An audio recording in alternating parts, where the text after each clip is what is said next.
As anger and frustration is boiling over in cities around the country over the death of George Floyd, President Trump today is saying the United States will designate the group Antifa as a terrorist organization. Joining us now is CNN national security analyst Sam Vinograd. Sam, current and former government officials have said this would be unconstitutional for the government to do this. What do you make of this tweet that the president put out?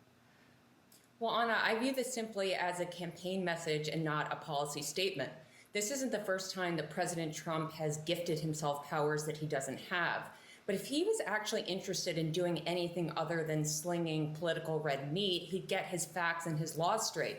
The U.S. government can currently designate foreign entities as foreign terrorist organizations or as specially designated global terrorists. In the absence of a domestic terror law, we cannot designate domestic entities as a terrorist organization.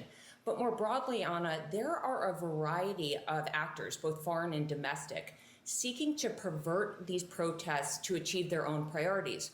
President Trump is solely focused on Antifa and far-left, quote-unquote, extremists.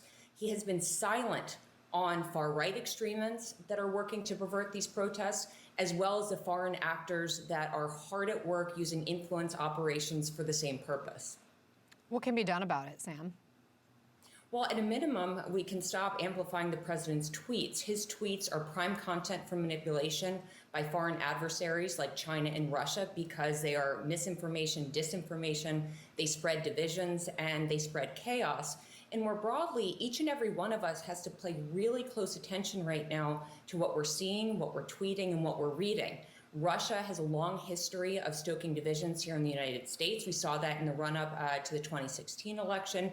And in particular, Russia has a long history of trying to inflame racial divisions here in the United States. That means every time we retweet something, we really have to consider the source so that we are not inadvertently participating in some form of a Russian influence operation, for example.